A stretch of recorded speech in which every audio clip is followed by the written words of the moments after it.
All right. So yeah, I found the exact quote you're talking about. I actually have two quotes here, if that would interest you. Yes, they I would. have one from a German general officer and the one from the Russian document you're talking about.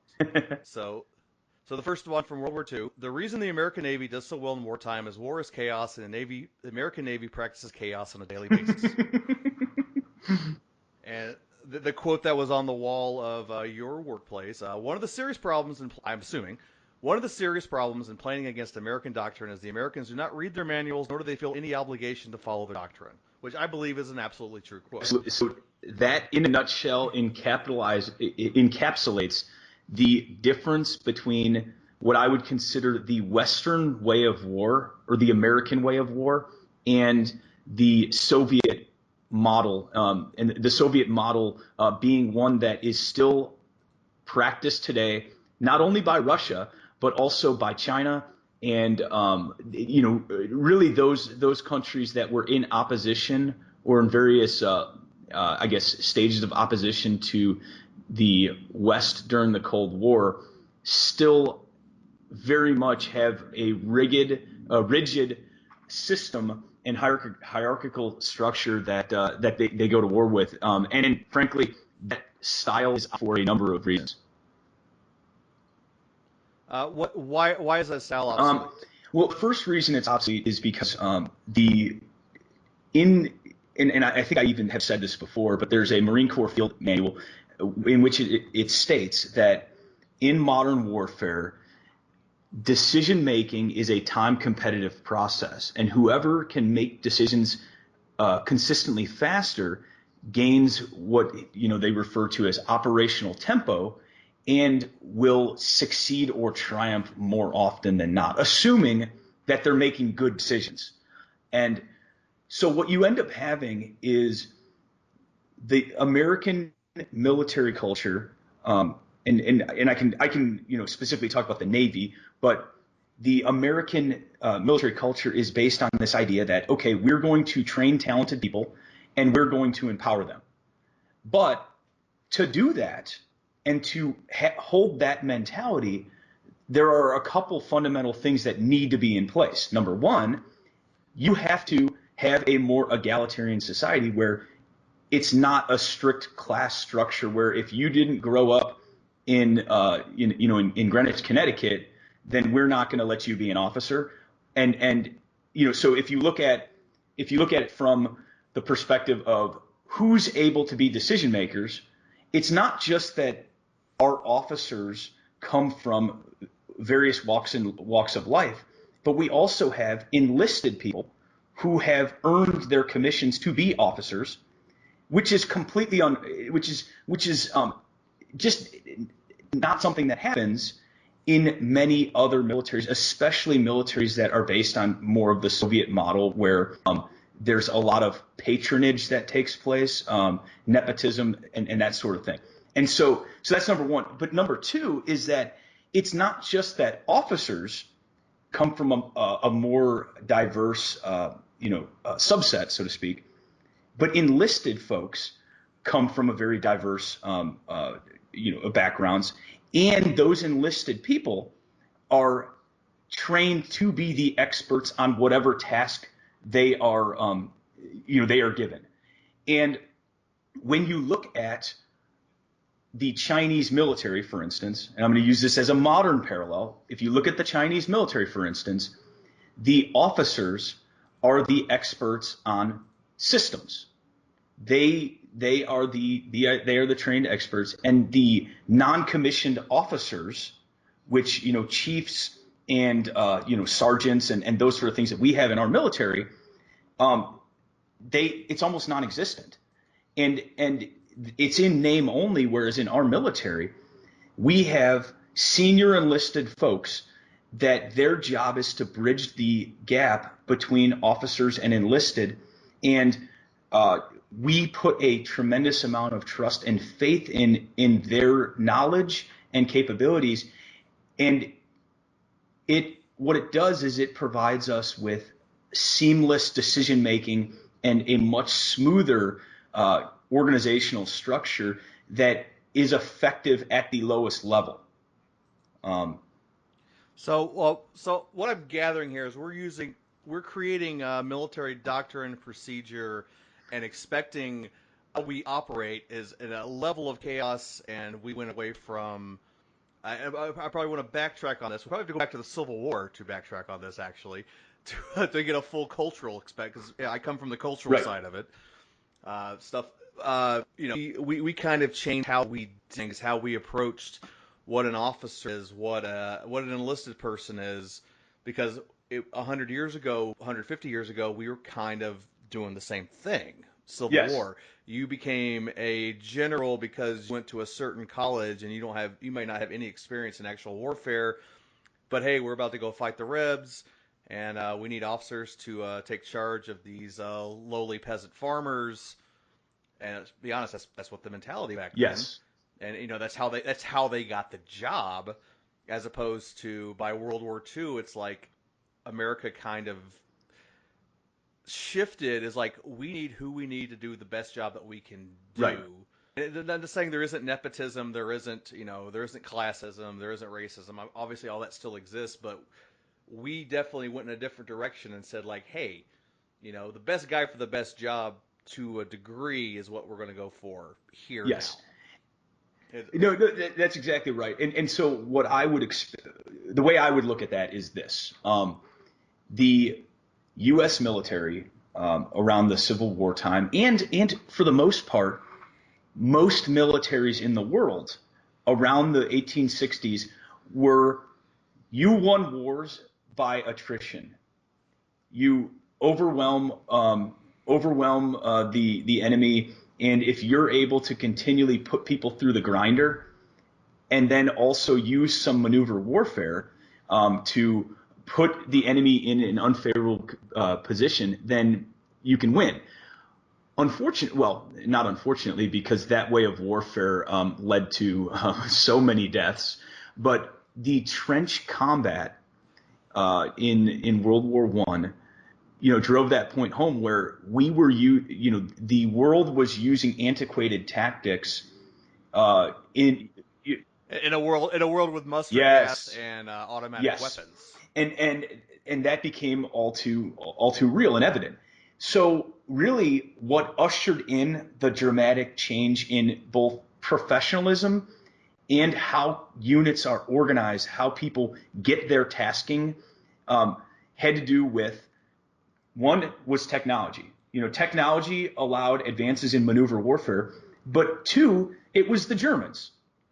The Germans and their, I don't even, blitzkrieg style attacks has become so, commonplace that people just say that. Like, so I'll refer to it as maneuver doctrine. The idea that you combined air capabilities with tanks, with infantry, and get away from we're just going to throw thousands of tanks, at the problem, and thousands of bodies at the problem, or millions in some cases, and then and so when the Russians fought against the Germans, they saw firsthand how difficult it is to fight effectively against a combined arms force when your military structure and organization is based on massed movements of personnel and tanks, and so the Germans were quite adept at finding weaknesses in Russian formations and figuring out the best ways to attack the Russians and not meet them at their strength. And yeah, Right. Well, and it's a combination of a dynamic change in their forces and utilizing their technology and a organized system, which we still look at today as an example of how to run a military. In a lot of ways, from my understanding, German basically got overwhelmed by two giant countries in a lot of ways. And correct me if I'm wrong. You know more about warfare history than I do, but that a lot of that it wasn't the Germans were incompetent. It's quite the opposite. They were incredibly capable, but they got attacked on two fronts. Of course, the famous mistake they're going to go fight in Russia on their terms and territory during winter which has never been a good idea in the history of Yeah. anything. Well, new information has now been made available specifically about German plans, and we've known about Lebensraum, the idea that the Germans went east because they wanted to establish living space, and that's why when anyone says that, like, oh, Hitler didn't know about this or that, it's like all of the things that ended up happening were based on, one, Mein Kampf, but number two, were based on the Lebensraum philosophy of we need to expand outwardly in order to maintain survival of the German people. So the reason I mention that is we now know that the Germans were making massive investments in railways and other things to aid in mobilization. Yeah, absolutely. Unfortunately, they built up their infrastructure, and they were and before 39, before they invaded Poland, people were noticing what they were doing, but a lot of people, the people who kind of had the idea of, like, you don't know how bad this is going to be, everyone else was like, what? I mean, they're rabble rousing, whatever, and everyone kind of got caught off guard and kind of sleeping on it. And the few people who were kind of raising the horn, like, this is seriously dangerous, and you're not going to realize it until you're stuck in it. you're right. And then Poland happened. Yeah, and so when we start now talking about the Germans built a military that was made for rapid mobilization. That's what because they had a broader plan in mind. So because the military developed the way that it did, it also lent itself to the development of certain technologies that would further facilitate that. Now, on the doctrine side, because they were focused on maneuver warfare, and they had a history, especially with the Prussians, of that style of combat, then they had to develop the appropriate command and control structure in order to make that successful. And the only way that you can do that is if you say, well, if I'm going to rely on, all of these different divisions to be doing all of these different activities simultaneously, number one, I need to have an exceptional officer corps. Exceptional. But number two, I have to make sure that the doctrine and tactics that we're going to use are properly instilled in every single member of the armed services, including the enlisted. It's not, hey, you're an enlisted guy, just follow orders. No, they had to buy into that way of war, that method of warfare, so to speak. Well, so take it from a cultural standpoint, the precision, the stoicness of the Germanic culture plays into that too, and they team up with another very similar culture in East Asia, or in Asia Pacific, with the Japanese, who are also very similar, and that's why they were such odd. You could consider kind of odd bosom buddies, consider the Nazis, kind of stance on the non-Aryan races. Like, oh, but the Japanese are cool. But because they were very similar people in a lot of ways, and it's on the if you talk about the east side, I don't know if you want to get into that, but there's a very similar ideal going on there, and their buy-in from lowest level was even higher than the Germans had, because it's not just again a power for 10 years or whatever. It's a culture that's been buying into this for a much longer period of time. And, they have the same stoicness, the same precision kind of mentality, and still allowing dynamic war fighting on the lower levels. Correct me anywhere I'm wrong. I'm kind of, exploitating out of my own brain here stuff. So. No. I would definitely say that you see the same traits, but I would argue that with the Japanese military during World War II, their use, really their strengths in maneuver had much more to do on the naval side of the house, in terms of what I would consider a revolutionary approach. And really what happened was, well, also they're an island country versus a landlocked yeah, country, so I mean, just put that out there. I mean, who's going to have a better navy, just in general? right. The Japanese were kind of hard to beat, and we basically beat them with sheer just resource, essentially, and cutting off their Right. resources, which is why they attacked us in the first Right, place. and I think with Japan,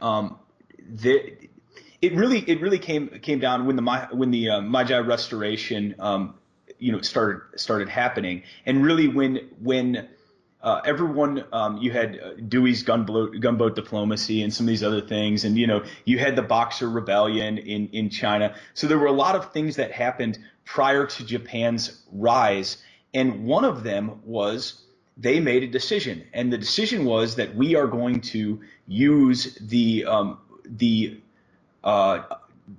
British the British Navy as a model.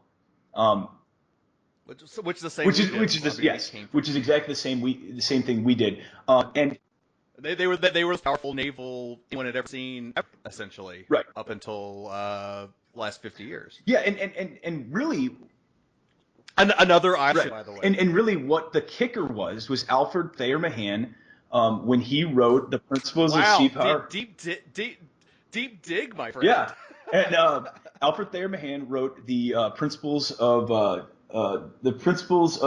is it? Principles of the influence of sea power upon history from 1660 to 1783. I have it on my shelf. I'm looking at it right now. And that book, nerd, absolutely 100% changed the way that Japan approached warfare from a Navy perspective.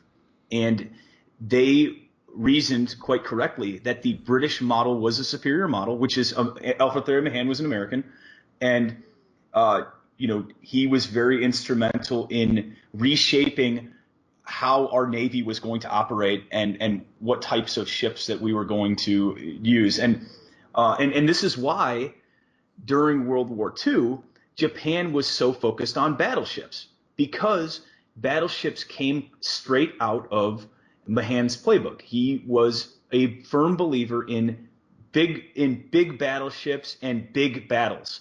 Force the enemy into a situation where they have to go all out, all or nothing, and then defeat them with maneuver warfare.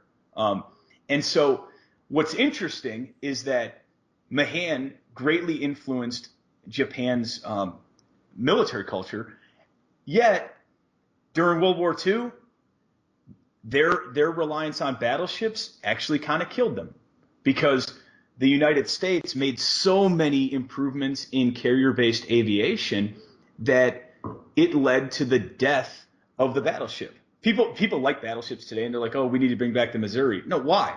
Because we've proven time and time again that with carrier-based aviation, you can pretty much neutralize those big capital heavy battleships that cost a ton of money. It's such an amazing dynamic platform, and I think it's undersold in the general public of like how warfare is fought. And I think there's a lot of people think like, oh, we got drone technology and missiles, and why do we even have a Navy anymore? It seems so outdated. It's like, if you don't understand the power of an aircraft carrier, go beyond one in combat deployment for a month, and you'll find out exactly why it's such an amazing platform for delivering a dynamic, maneuverable warfare kind of thing. We still have not, of course, the surrounding battle group protecting it, looking out for subs, doing their thing, and like there's a reason we've not really been fired upon. We haven't had anything sunk since World War II. We haven't been fired upon since Vietnam. Right. Well, and so I think with the aircraft carrier, what we are now seeing is the rise of. I look at it this way. Pardon me. I'm going to go on a divergent thing, but I think you'll know where I'm coming from. I'll bring it back around. You might need to bring it back around. But during World War I, you had the aircraft. Aircraft was used for scouting, reconnaissance, occasional bombing, and didn't do any of those things very well. Yeah, cool. We got the Red Baron and we have Red Baron pizza, but for the most part, I just had a Red Baron pizza just like an hour ago. But yeah, for the most part, aircraft weren't particularly useful during World War I. Of course, somebody might debate it, fine. But World War II comes around, and now you have the ascendancy of aircrafts as these are the things you need to kill ships. These are the things you need to win battles and eventually win wars. Well, during Vietnam, now you have these things called missiles. And yeah, you had missiles during World War II, the Vengeance weapons, the V1 program, everything.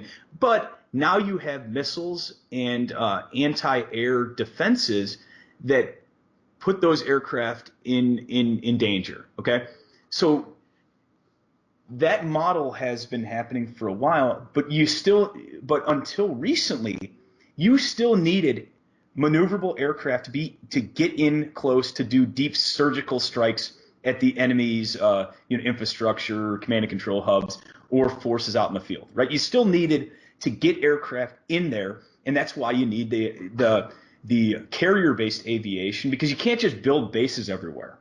Right? What we're now seeing is the ascendancy or the true missile age, dawning. Now, some people have said, okay, this is the age of drones, and drones are part of it. But what we're really talking about now is the ability for an enemy to strike from further distances with less data required and still develop the targeting necessary to go and kill their enemy. And that is a very scary thing, because for a while, aircraft carrier with their ring of steel, so to speak, the surrounded by air defense ships and cruisers, destroyers, so on and so forth, were almost immune to an enemy because they would be able to take defensive measures. But now, if theoretically you can target an aircraft carrier or other ships from further ranges with enough accuracy to get the job done, totally changes the ball game. And it's scary.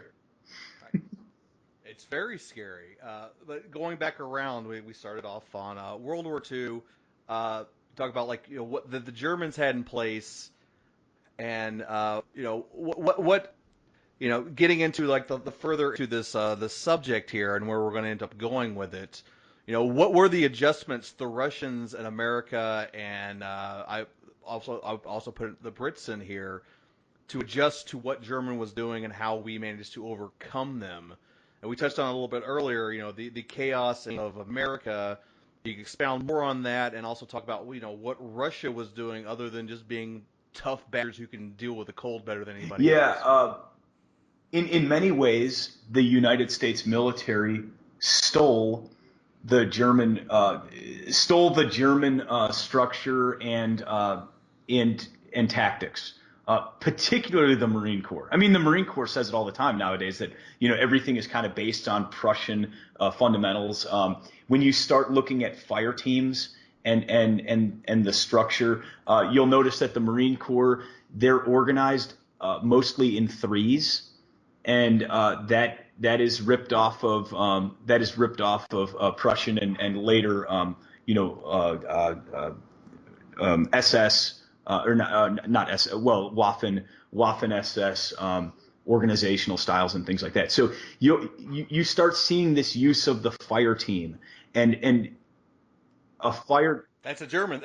Right. And the fire team, like in Fallujah, you have Marines that are organized into fire teams, and you have a NCO that might be in charge of that, but you're pushing decisions down at a much lower level. And so how do you do that? How do you push responsibility and place faith at lower levels, but still have assurances that the job is going to get done? Well, one, you have to make sure that people are trained and drilled very, very well.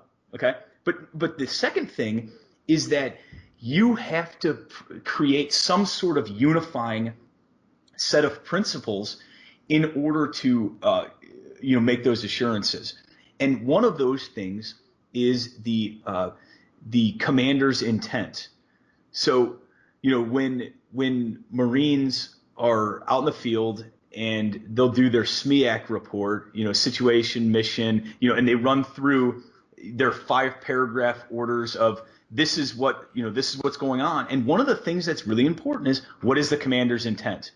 Because if all hell breaks loose and you lose communications, which is possible in a chaotic thing like war, you lose command and control from your boss. You can't talk to your superiors. You can go off what the last order was and what the intent of that particular mission is. You can improvise. And I'll give you one example. There was a Captain Shantosh, and he was a Marine, and I think he reached major, but he earned some Bronze Stars and Navy Cross for actions that he had in an ambush. And Shantosh came to my college, the Naval Academy, and spoke with us. And he is a truly impressive person. And the situation was as follows: he's in a convoy, and his convoy starts getting shot up. Now they're in a bad spot, and there's a series of trenches that insurgents are firing at them from. Well, he knows if he stays where he is, they're all dead. So he immediately realizes he's the closest one to kind of the fight. He gets out, his NCO is with him, and they start rushing to the first thing they did was they took their Humvee and drove it right into a gun nest, killing that person that was under concealment, firing on them. After killing that individual, they climbed out of the Humvee and raced into the trench because they were the only ones that were in the position to be able to, take them out. He didn't ask for permission.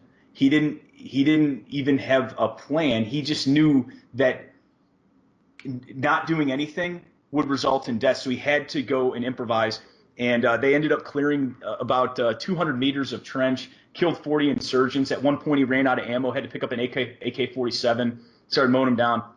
But really, really interesting story about when you're in one of those fights, you don't always have, the backup you thought you did, and you have to go on. Well, what's the goal here? What is you have to dig deep into your training.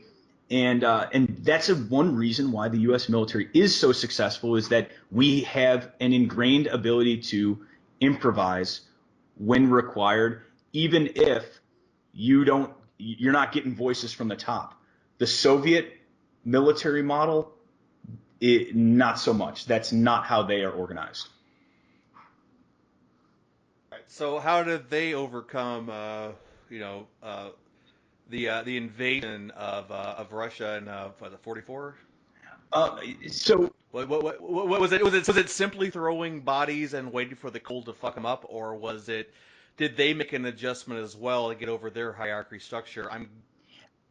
Go ahead. So I have heard arguments, that they did make some massive changes, but I haven't really seen that evidence.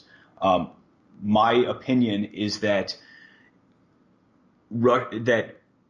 Russia was able to win because the Nazis got overextended and logistics lines, and this has all been reported. Logistics lines, became more difficult to protect, and then also the Russians started, really bringing them in closer. So as the Nazis advanced, what they ended up doing was they would get I'm trying to think, it's Barbarossa, the disastrous Barbarossa campaign. As the Nazis came in, they would send a force in to engage them, hold their mass back, and then try to encircle. So they did adapt in that way, but it wasn't a full-scale change of their military. Really, the Right. decisions, they still suffered from awful generals who did not establish the kind of climate where at the lower levels they were able to make tactical decisions, because that's not how they were organized. That's not how they were. That's not how they're Mm-hmm. trained, I think. Or trained. Yeah. But again, I said, but again, when you have home field advantage in that kind of climate, that I think that we obviously talk about that as a major game changer. Napoleon knew it. Everyone else. And the fact that just as a culture, again going back to culture here, the Russians are just they're just tough bastards, and they'll sit there and live off a couple pieces of hardtack and 30 below zero, and they'll just keep fucking going.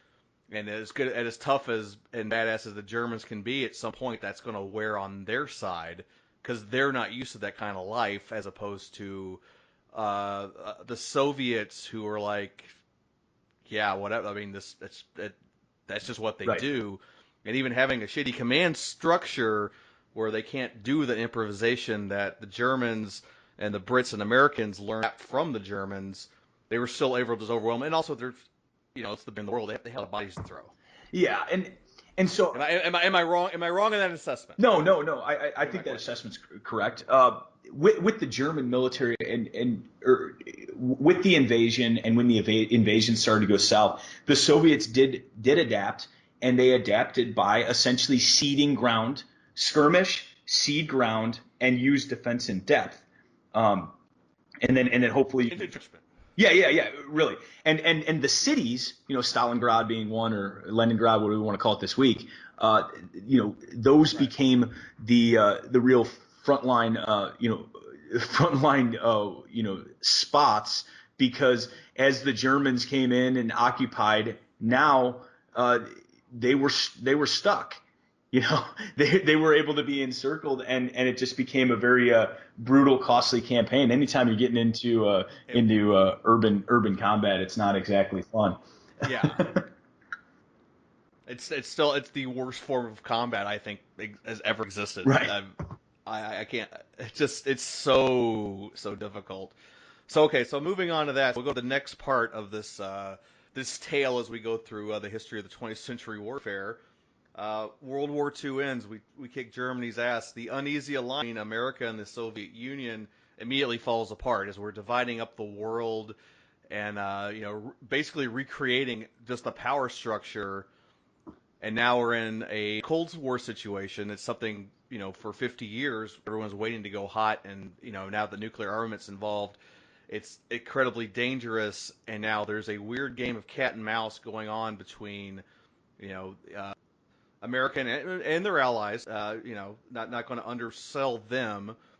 But at the same time, it's like we are playing a lot of cat and mouse with naval warfare in terms of, we have the sub technology moves on incredibly by the 1950s. We go past look the Korean War, but going past the Korean War, and America and Russia are both establishing military outposts everywhere, and we're basically watching each other and playing a lot of very, very dangerous games.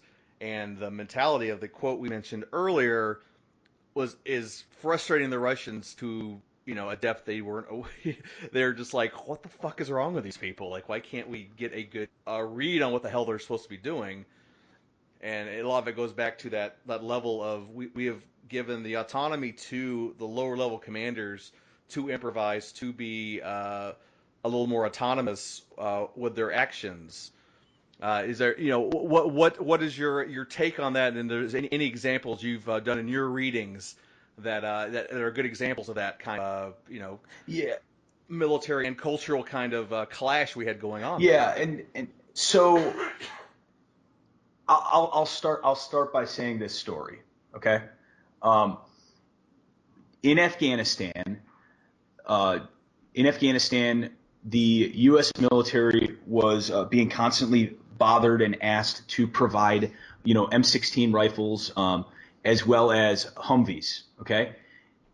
And there's a fairly famous story that's come out now, and people have shared similar aspects, and it's kind of been repeated and changed around a little bit. But the general idea is this: so in Afghanistan, they wanted the latest and greatest. They wanted night vision technology. They wanted M16s. They wanted Humvees and all these other things to help make them more effective.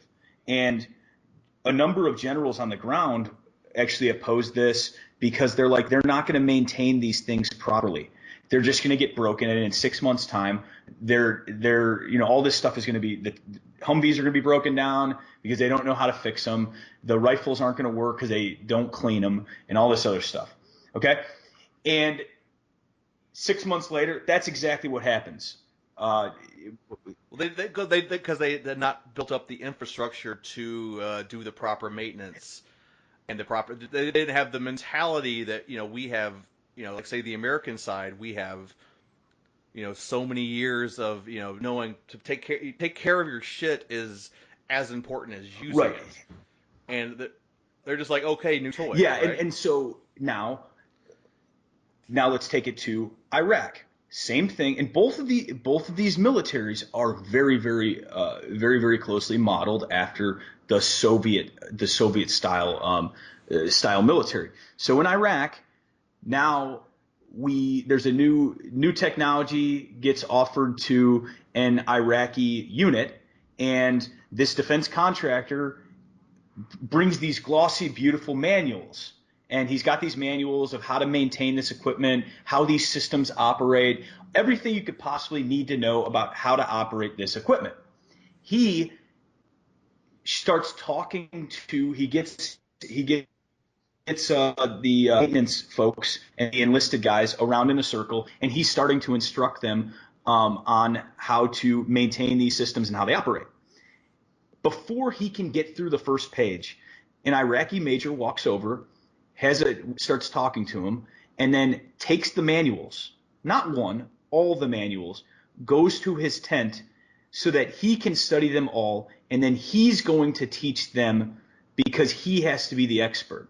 He'll lose face if he doesn't know more than anybody else. Now, how can you possibly succeed in an environment like that? And this defense contractor is like, what the hell's going on? But what can he do? So, long story short, the major now, trains his folks, but doesn't do so very well, and the systems don't work as designed. People aren't able to employ them in the fight, and those things happen all the time because there's a cultural difference. Yeah, and retraining people on a change in culture like that is very, very difficult, especially if they are not willing to, or are not even aware that they have the ability to change how they approach certain things. And that is an extreme example.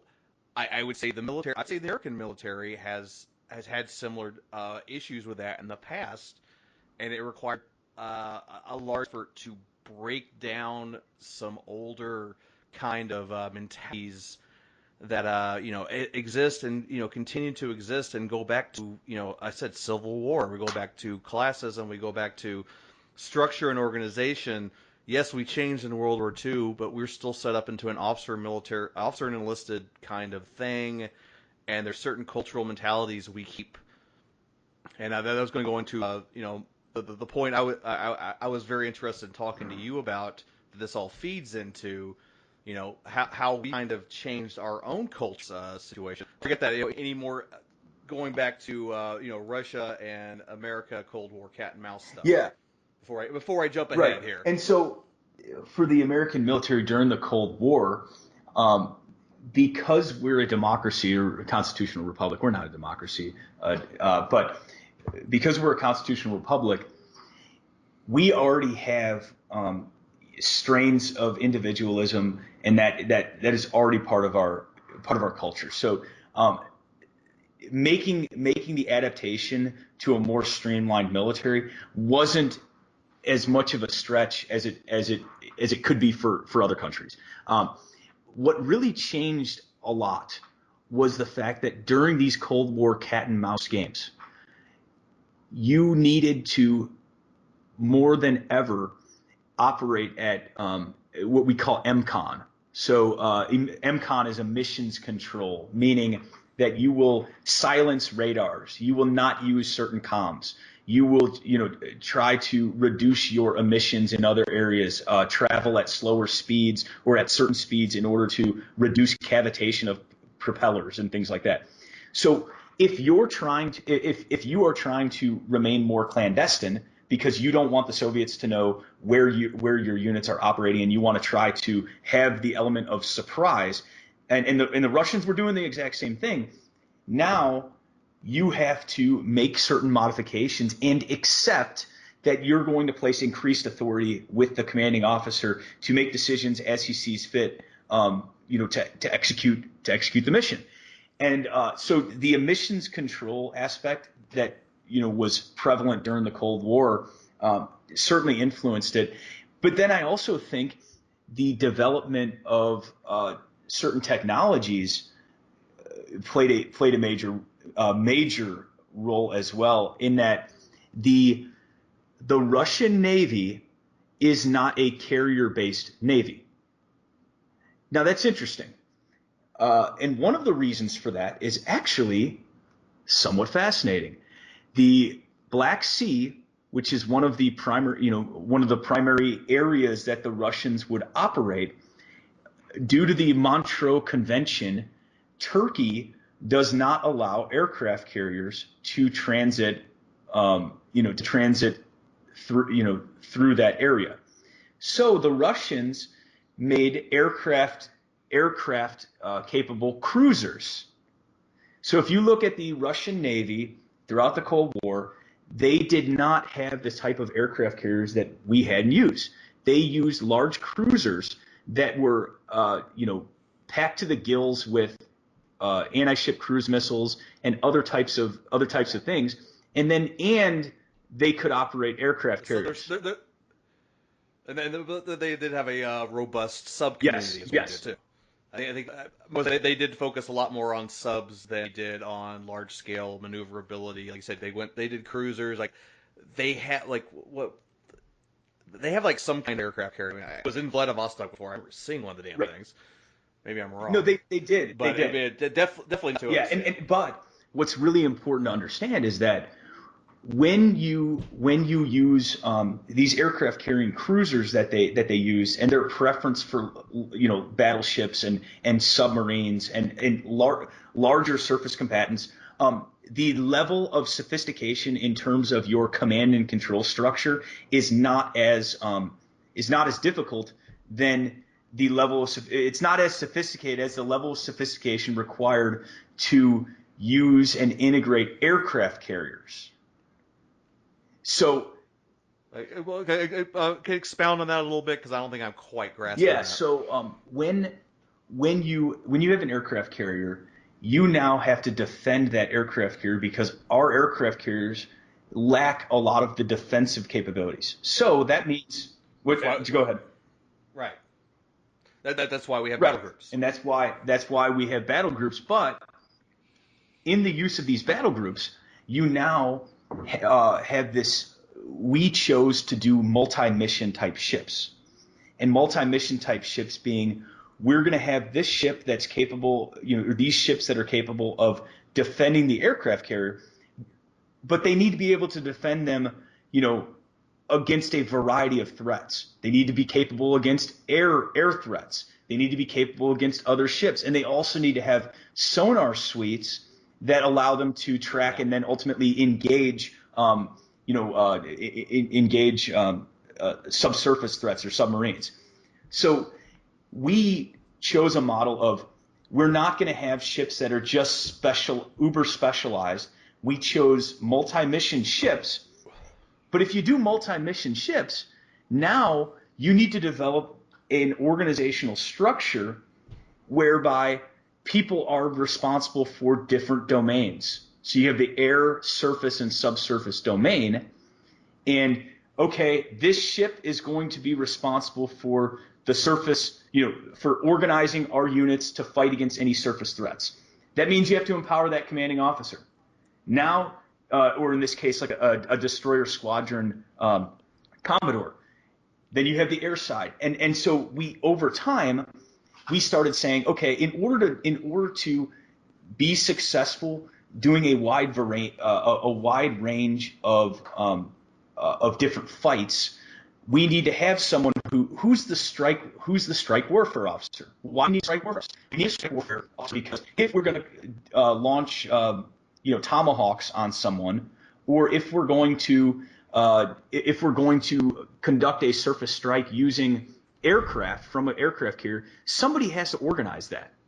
Somebody has to be responsible for the safe and successful execution of that. And so that's essentially what happened. Was over time, because we're working with the strike group, you have the commanding officer of that carrier strike group who's saying, no, I don't want to just ad hoc this. I want somebody to be in charge of this. And then we created the billets for it. We created the positions to go and fulfill those, because we've been doing it for a long period of time and have identified, oh, we have a gap here. Someone needs to be in charge of this particular area. Does that make sense? Yes, absolutely.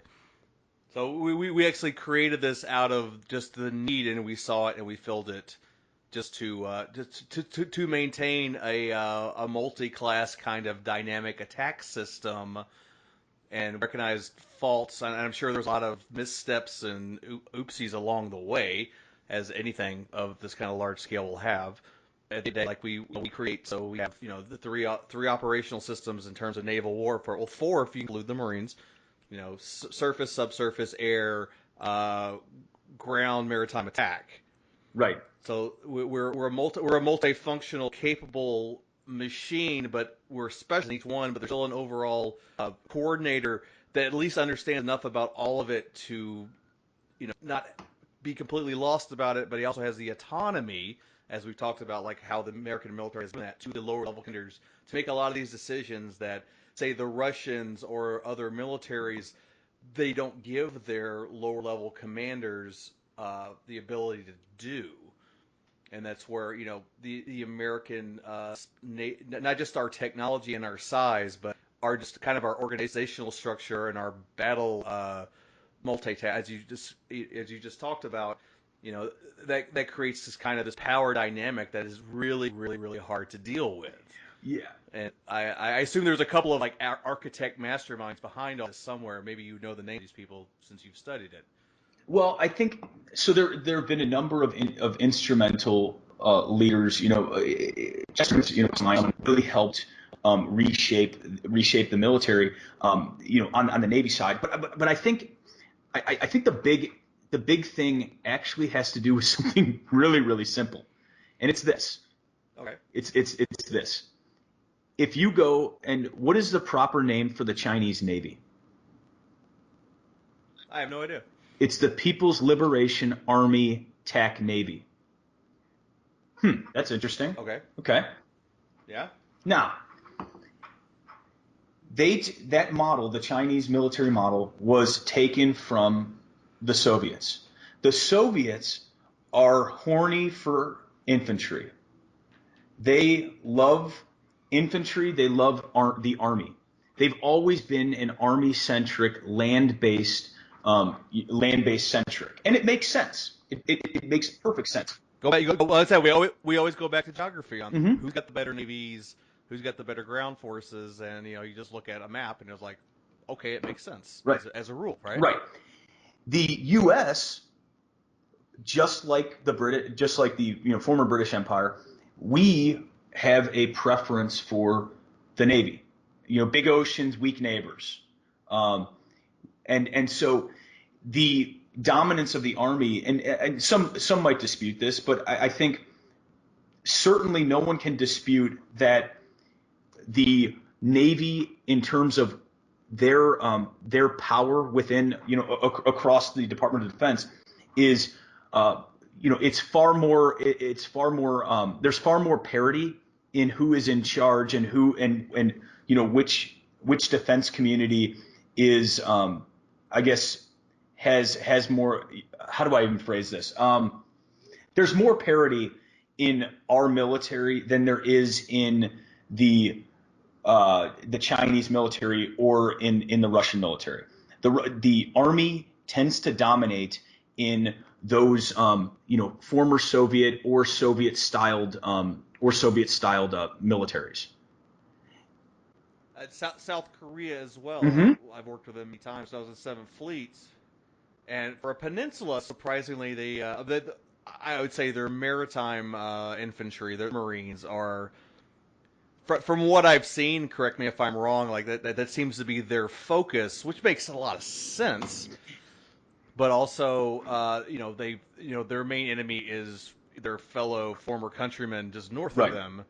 So having strong maritime attack ability it makes sense for them. Mm-hmm. And their navy is, for what I've seen, not as strong as their maritime marine styles. Those guys the rocks are okay. They're some diesel dudes. Yeah, and so, but even with South Korea, you still have a preference for, even though their navy is actually pretty good, and they use similar ships that we use, and Aegis capability for destroyers and things of that nature. They still have a preference culturally and militarily for the army, mass movements of troops, and I think a lot of that has to do with their particular situation in that they have a Yeah, neighbor to the north with a large force that is ready to mobilize. absolutely. Yeah, give me like a 1 minute break here. Okay. Move on to the last topic here we're going to talk about. All right, man. Okay. All right.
Yeah. You there?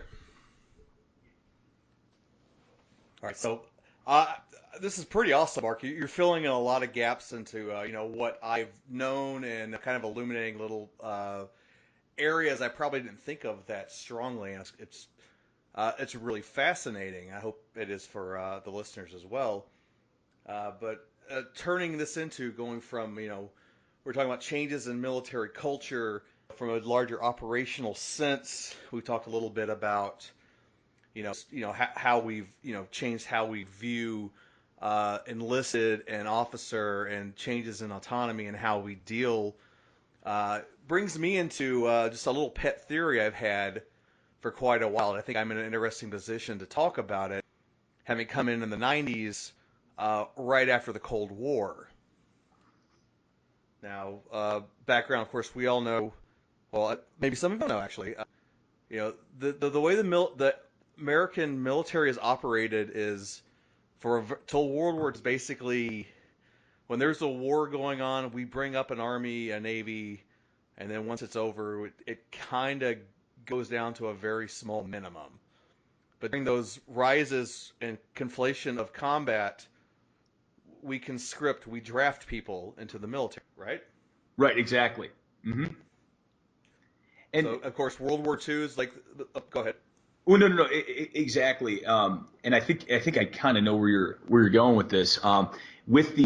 With the draft, especially like Korean War, Vietnam War, um, there was the preference of, okay, we need a lot of people to join the ranks and fill a lot of these infantry roles. And now the idea of a draft would be it's unheard of. I don't know why we still have to do the selective service registration. Correct. With the advanced technology as well, you just don't need that many. That sheer number of bodies isn't as needed as it has been forever. But when you have that, you have a certain mentality. So World War II, so I said we did that. We draft. We lowered the military to almost nothing. A lot of occasions, the U.S. Navy was at probably its weakest post Civil War. Uh, we were almost a joke essentially because it wasn't a concern. Now before World War II, we do the draft, and it's like, of course, it's the biggest war we've ever been into. Drafted. I don't have the number off the top of my head, what percent of the population, but it's I think by far the highest. And the thing was, once World War II was over, we did not stop the draft. We did not, because we went right into the Cold War. So the mentality was we were going to keep this infrastructure of a large military continually going on, and to keep this infrastructure going, we still need a draft. We still need conscripts. Now, my kind of viewing the mentality of that is your command, your senior leader, and I don't know how much I would say it from the officer side, but it's definitely I would think it's part of that mentality as well, but definitely from the senior enlisted military, the people who decided to stay in willingly and want to be lifelong careerists, they end up in a situation where they're dealing with a lot of people who don't want to be there. Would you say that's an unfair Are assessment? you saying currently? No, I'm talking about goes through from 1945 up till 1974. Oh, yeah, absolutely. And what's really interesting is that when you and we've known this for years. We've known this going all the way back to antiquity, that when people are impressed into service or drafted into service, morale is a problem, and combat effectiveness is a problem. And so my my argument is that had it not been for the Vietnam War being so disastrous and divisive, we probably wouldn't have learned a lesson. We probably would still be in a draft style military system. The fact that I, Vietnam happened and the way it happened and how it happened completely changed American attitudes towards the military, but also it changed internally. It changed how we were going to operate going forward. I would agree with that. I would also say certain mentalities took a long time to kind of get out of the system. It's not as a quick turnaround as you might think. So, bear with me here. Think I came in 1995. That's about it's the people the people who were the senior enlisted when I came in were trained by the senior enlisted from conscript era. So they got a training about how to deal with subordinates completely different from what needed to be done. Hmm.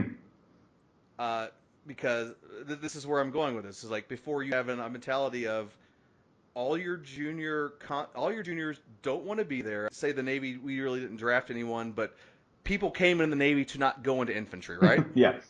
Like we can all agree on like why the Navy didn't need to draft because people's like I can do my service and have less chance of being shot if I go Navy, Air Force or whatever. But at the same time, they still don't want to be there. They're only there because they didn't want to go into infantry. But they had no desire to join the military. So you have a lot of very, very junior people, 18 to 20, had no interest in serving the country, and it's a large population of because I mean I have the numbers off my head, but percentage of the active military that is like first termers is pretty damn high. So the training and the leadership had I think a mentality of you can't trust them, you can't believe a word they say. You have to just stay on them, just grim in and like just get them in line and get them through however much time they're going to have to while they're doing whatever this job is, whether it's Marine infantry or whether it's a cook on a ship. But they all have that kind of mentality, and that had been World War II. Now the draft ends, so now it's an all volunteer service. So at least whether or not they're salty about what they ended up doing, they at least initially said that they wanted to do it for whatever reason, right? But they're still getting treated like they're a bunch of conscripts or volunteers avoiding Marine or Army conscripting. They don't want to be there. The senior leadership, and you could probably comment a bit on the officer side more than I would. That mentality stuck around until I would say very recently, because when I came in, it was a different kind of mentality from that level of leadership than what happened when I left, in terms of how they're trained. Because when I got up to the E5 E6 level, we're getting a lot of training on really working with your people, figuring out their modes and desires and how to get the best work out of them, as opposed to a lot of my own senior leadership in my early days in the 90s kind of had this. They didn't get a lot of training in that. They went on what they knew from what they've been taught themselves, and they were kind of treating everyone as if they were that conscript, and it's like I think there was a major change in the cultural attitude towards the lower level junior enlisted now than there was, not just from 1974, but that mentality lasted for another good 20 years. It's just an odd cultural theory. I'd love to be able to, if I was smarter and had more time, I would love to really try to do some kind of research in that situation. But what's your opinion on that? Yeah, so definitely, if I'm speaking of using the Navy as an example, during the 70s when you had Elmo Zumwalt, who was the chief of naval operations, he came in at a pretty challenging time where there were race riots on ships. Race riots on ships. Yes. There was massive hazing problems. There was a ton of turmoil. Again, you had people who did at various levels. I don't want to say that nobody wanted to be there just because you're conscripted, because I think a number of people were like, well, I got conscripted, or I got drafted, but I still want to serve my country. And then you have some people who are like, I got drafted, I don't even want to be here, right? So I think there are various shades, but what? Absolutely. Yeah. I'm trying to paint everyone in the same light. Right. But absolutely, what you started to see was with new technologies, particularly computerization in the military, you had to change you had to change the level of education for people who were joining the military, because the sophistication started going up significantly. And you can just look at there's a pretty famous exchange between Mitt Romney and Barack Obama during the presidential election, in which Romney says that our Navy's the smallest since 1919 or 1917, and then Obama replies, well, we also used to use horses and bayonets, so it's not an apples to apples. And what he was saying was technically true, in that our ships are better now, so theoretically we don't need as many, but our ships are spread out. The Navy, and all the thing, and the Navy kind of overestimates that at some time, because they don't really. It's a story for another day, but Right. they don't consider pregnancy, injuries, people getting kicked out, and you get smart righted ships that go on deployment, and it's a 360-man crew, which is optimized for smart Navy. Right. you have 300 people, and those 60 missing means a lot. But Yeah, that's a yeah, story for yeah. another And day. so the point I wanted to make was that our our ships pound for pound are way more capable than they were back in World War II, and that all makes sense. But now, because they're so much more capable and there's so much more technology that's packed into them, you can't just bring some Joe Schmo off the streets and be like, "Hey, we're drafting you. You're now going to we're going to put you in charge of this computer system." Doesn't work like that. Um, and so now moving to the volunteer force, which we've had now for really the rise of the volunteer force really comes into play when you entered. Yeah, there was some certainly we weren't operating under the draft in the 80s, but you know what I'm saying is that it takes time for the next generation that generation of leaders to switch out, and now you have a new generation that is now instilling different principles. And so if you think about it, like in the 80s, the people who were the top brass in the 80s, okay, let's take 1980, 1985. The people who are in the top echelon are people who have, what, 30 years experience? Right? To a different Right. time. Yeah, roll the clock back. Now look at today. So take 2000, we're in 2018. The people who are leading the Navy have never known anything other than a professional volunteer force. They don't know any of that Right. other stuff. It's exactly my Right. point, and I think I said like the people I came in with when I came in the 90s, they were at the tail end of that.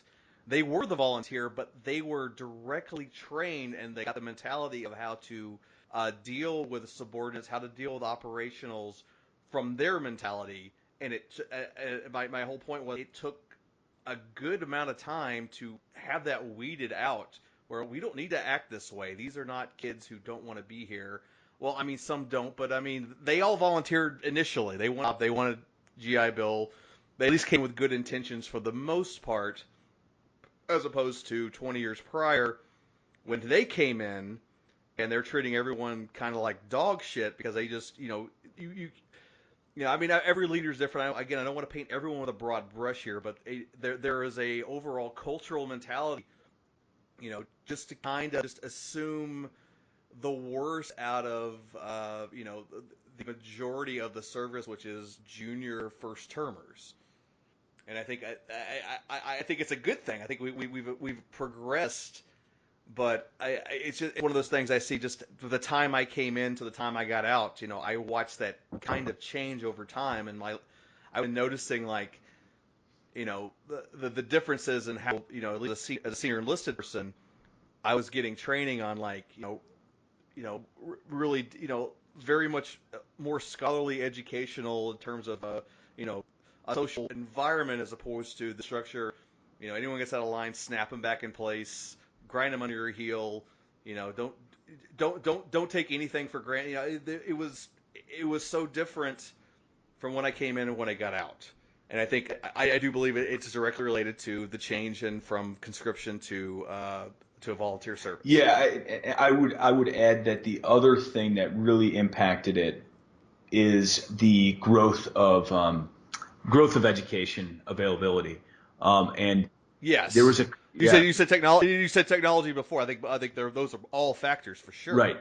Well, but what I'm saying is that the shift from the shift from a conscription style or draft style system, where these people where when we moved from a volunteer system, now because we're in a volunteer system, you have to cater towards people in certain ways. You have to provide opportunities, and now you have to treat that force with a different with a different set of um, I don't want to use the term, treat that force with a lighter touch. I think it's more that if we're going to take you as a volunteer, It's a more dynamic yeah, like kind of if we're going sense. to take you as a volunteer, then we want to make sure that you're educated, and we want to be selective of who we take in, but then we also have a vested interest that people mature professionally and get intellectual growth and stay in the Navy, because we're investing millions of dollars in each of these people. I agree 100%. But it is, as I said, just one of those just things I think about. I just never see kind of bandied about, like, just how culturally. I think the culture of the military and just how we're different in each era is an interesting and fascinating topic we get completely into Mm-hmm. on another time. But I just wanted to touch on it a bit, especially because it ties right into the whole Cold War, Russia, military, going back to just how we changed ourselves and became a dynamic force that's a little chaotic, a little weird, but it works for us, and it actually makes us stronger. I think also, I would say even incorporating women, and there's a lot of different topics on that. I think that changed the mentality as well. Uh, you're forced to deal with something that is, traditionally not done, and suddenly it's like, oh, okay, and it's like there's pushback, and then eventually it's like, I think it made it stronger and even more intelligent. It's how we approach things overall, just because we became more. I'd say a bit of inclusiveness, like, really did help as well, and that's a harder thing to qualitativify. Right. I don't think, but I'm going to make it Qualitative. up.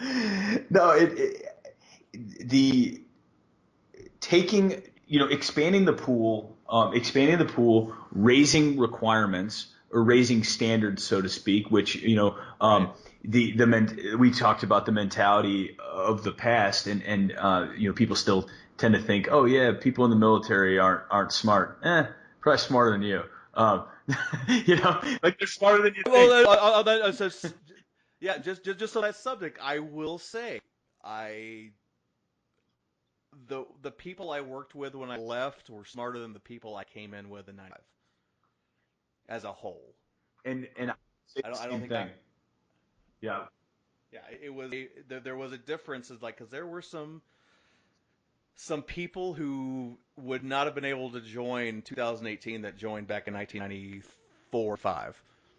Oh yeah, and even from 2006 to 2017, in that period that I was in, I noticed a distinct change in the types of individuals who were coming in. Although I would argue that my timeline being smaller, I didn't see the trend quite as much. But I think what really was noticeable for me is that after 9/11 and during the Afghanistan, Iraq, um, you started getting a flood of people who are like, well, I want to serve the country. Patriots versus I want a GI Bill. Yes, and with that, the level of baseline knowledge that people came in with, and I'm talking about, like, academic credentials and their ability to think critically and reason, certainly went up during that time, because military largely had their pick of the litter. I during the second Gulf War, I guess, the war in Iraq, there were folks who were opposed to the war, and this is and I'm not even trying to get into whether it was a good war or bad war or any of that stuff. The point I want to make is that there were folks who were strongly opposed to the war, and were under this faulty assumption that people didn't want to volunteer, people didn't want to join, and people didn't want to serve overseas, that everyone who went on deployment didn't want to go on deployment, when in actuality, if you were to talk to and poll a lot of the folks in the military and say, do you want to deploy? The answer is in the affirmative, that they were training for this moment, and why else did they join other than to use the skills that they had been taught in a real environment. And that's just kind of what I've come to understand based on my conversations and reading various articles, that and that's an important aspect, because if you have people who are volunteering who want to do this and are here on their own accord, well, you got to change the way you're going to deal with them. You got to change the way that you interact with them, because they don't need to do this. Nobody needs to do this. And so I think that plays a huge role, going back to your hypothesis, so to speak. Absolutely. And I said, I joined for did 20, but I joined for the GI Bill. I joined for the adventure too. I joined for I came from a military family. You know, I think serving's I thought serving was a thing. I like a lot of cool places. I'm going to learn a skill, but overall, I was like, man, now I get to go to college. It took me 20 years and so opposed to 4, but I did eventually do it. But you know, it's a great opportunity. And we can go to the people who don't use the GI Bill, which is appallingly a high level of people who get out and don't use that damn thing. And like that's a topic for another time. We can definitely talk about that. But I think we'll cut it off there before we run our mouths too much as we did last time. So I think I'll cut it off here, Mark. I really appreciate your time and your expertise and your opinion and your insight. It's a little more educational than my normal things in terms of an overall picture. Really appreciate it. Gives me a little more dynamic on this channel. I really hope everyone sit down and listen to this. Really enjoyed it because it's a little different, but not. I think most people who would like what's on my channel would like this, and I hope you all listened and enjoyed it. Do you have anything to add, Mark, before we cut you No, off? just a great opportunity to talk about this. I mean, you do a lot of the military culture, and I think that's certainly important, because there are perceptions out there. They're just oddities. There are weird things that exist in the military that are hard to translate to the civilian side, and this offers a glimpse behind the curtain. What's the Wizard of Oz reference? A glimpse behind the curtain, whatever. Yeah, don't look behind. Don't look behind the curtain. Yeah, you're gonna peek through the window. A peek through the window shades. Yeah. Yeah. All right. Thanks a lot, Mark. We will do this again, either on your side or my side.